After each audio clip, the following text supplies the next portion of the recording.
Hi there. So my name is Mitch, and this is my sad little Cattleya labiata amesiana.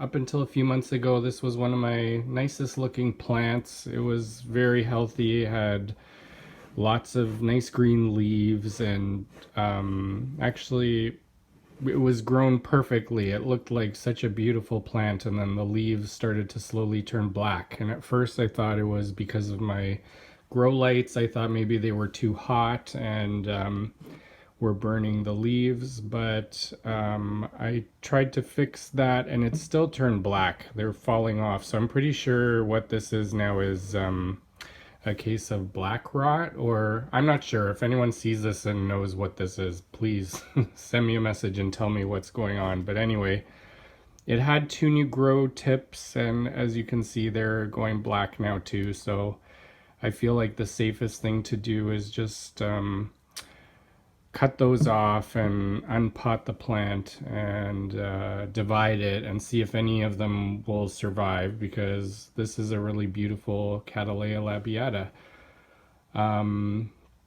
So yeah, I'm gonna do that now.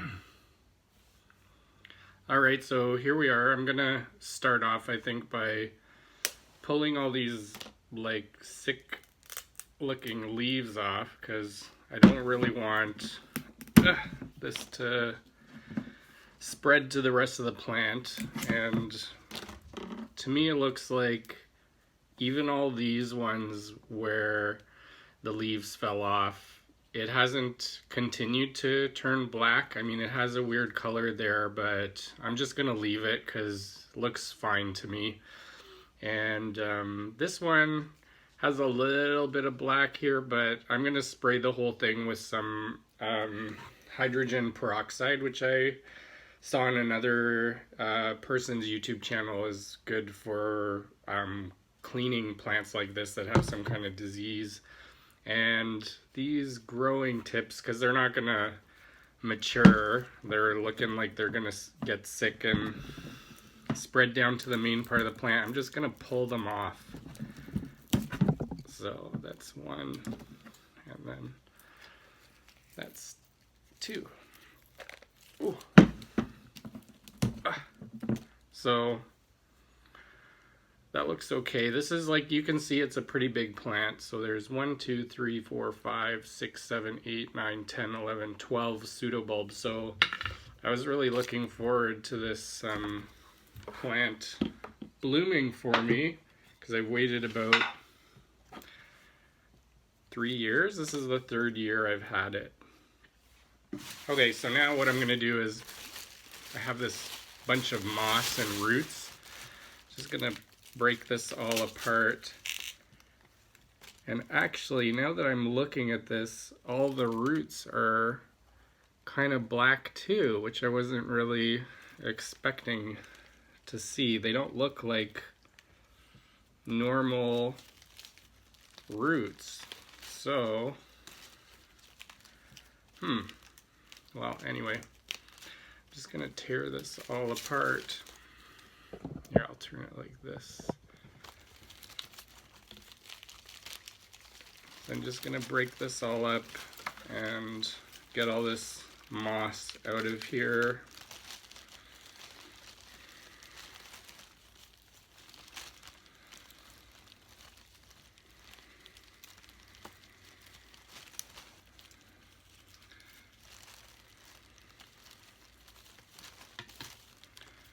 Yeah, so I'm not really sure what happened here. If anyone has any ideas about this, please send me a message or comment down below, because I don't want this to happen again, or I don't know. I would like to be able to save this little plant, but just gonna pause this for a second and do this, and then I'll come back once all the moss is out and I've rinsed it all off. Alright, I'm back now. So what I'm gonna do, because now this is what it looks like. There's a little I washed all the moss off and threw this all in a bowl. And the roots are not looking good. They're not white. They look kind of, you know, brown. So I think actually I was gonna just spray all of this. Oh, sorry, I was just gonna spray all of this, but I think actually what I'm gonna do is cut most of that root mass off and spray the plant with hydrogen peroxide then. So we'll do that. So, I mean, really, none of these look very good to me, so may as well just cut them all off. I have to say I've been growing orchids for about over 20 years, and I've never had this happen, so I'm not really sure if what I'm doing is right, to be honest. I kind of just watched some YouTube videos and then just I thought, well, you know what, I'll do this. You know, growing plants, sometimes it's like a little bit of an experiment, and I like that, so I'll just, the other thing was I figured, because this is such a big plant, I don't want it to die. What I'll do is just cut it up into little pieces, and then we'll see how all the little pieces do. So I'll just cut this one right here. So now I have like 2. And then, yeah, like all of these roots just don't look good. Which I actually wasn't expecting that, because I thought the leaves looked like just the leaves turned black, and then I thought, well, because the pseudo bulbs are still green, that it was fighting whatever it was, but looks like I was wrong. You never know what's going on below the surface, I guess. So that looks pretty good. And this one's growing pretty close, so I think I'll cut it right there.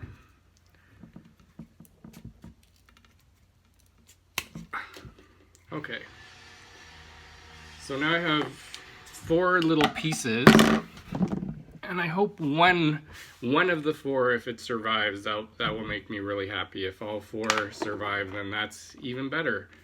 So just gonna pause it for a sec while I throw out these roots. All right, so here's the pieces all cut up, and now what I'm gonna do is just spray them with hydrogen peroxide, 3% spray. So apparently what this does is kill all the spores if this is black rot, or and it's supposed to be not harmful for the plants. Actually, I'm just gonna throw these all in here.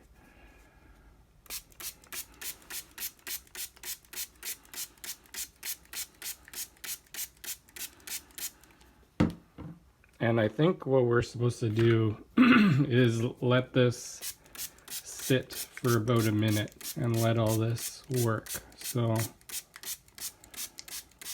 that's that. So I noticed as I'm spraying here that it's actually fizzing. It's making a weird fizzing noise. So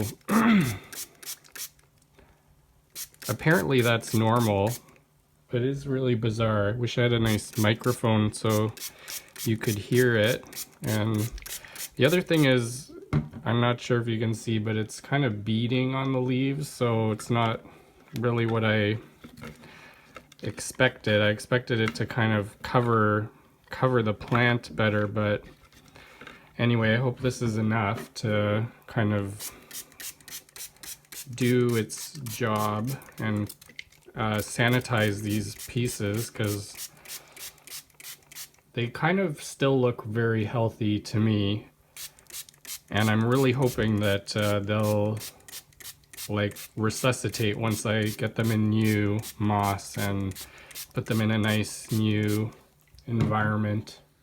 All right, so I figured I finished spraying them all, and they've been sitting here for about 5 minutes. I know I said 1 minute initially, but it was so hard to spray them that I just kind of sat there spraying them for a few minutes and let them sit, and the sizzling noise has kind of stopped. So in the meantime, what I did was get my pots ready.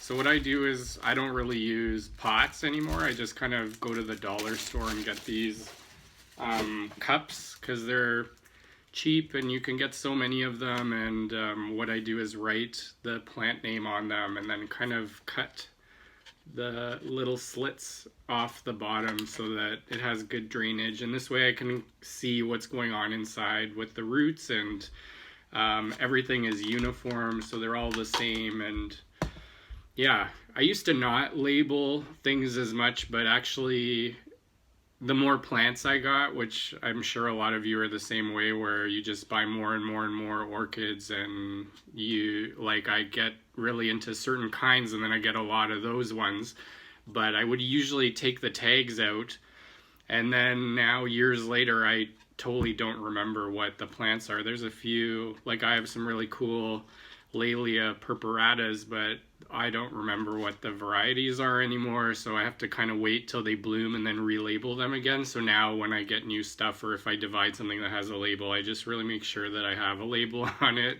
because otherwise it's like, you know, if I want to get rid of something or give it away, I don't know what the name is anymore. I have to hang on to this thing until I remember or it blooms. So anyway, yeah, I'm going to use some sphagnum moss to pot these in, because I read that sphagnum has natural like antifungal properties, and I really like how it like dries out really well in between. That's what I do. I don't water too much. Like I really water a lot and then let it dry out. I really do this cycle of wet and dry for most things, so I find the moss holds moisture really well. It works really well for me in the way I grow things. I don't really like bark too much, although certain varieties I do use bark. But for these ones, because they're really sick looking and I'm not sure if this is a fungus or what it is that I'm dealing with, I'm just going to do what I'm comfortable with, which is the moss. So I'm just going to do one here, and then I can do all the other ones after. So I'll take the biggest one, the one with the nice leaf on it, and just show you what I do. So I got a little bucket here full of pre-moistened sphagnum moss. I just use the cubes, and I put them in this like black thing that I got from Home Depot, and it actually fits the square perfectly, and I just fill it with water, let it sit for a little bit, and the thing just swells up like crazy. And then once it's full, I just kind of hold the moss in and drain the water out, and then just let it sit there until it's ready for me to use. I used to use it dry, but I found that I was compacting it way too much because it was dry. It didn't have any moisture in it, and then I would really like shove it in there, and then once I watered, the thing would really swell up. So just gonna make a little hole here for this little quasi root ball, and because this doesn't have any roots of its own to like hold itself up, I know some people would use a little stake, but that's the other thing I like about these cups is I can just squish this down, and then the rim kind of holds the plant in place. I don't have to worry about tying it down too much or tying it in place, so that, because really you don't want this thing wobbling around while it's forming new roots, because if the little baby root tips break off and your plant is already like, you know, trying to reestablish itself and you're breaking off all its little roots, it's going to take a lot longer, if at all, for it to recover. So that looks about right. I'm pretty happy with that. This looks like my best little piece of this plant, so I'm really hoping that, you know, one or two of these really root and I get my plant back, because this one I was really excited to see it bloom. It's supposed to be really beautiful. And yeah, I'll do the other ones now.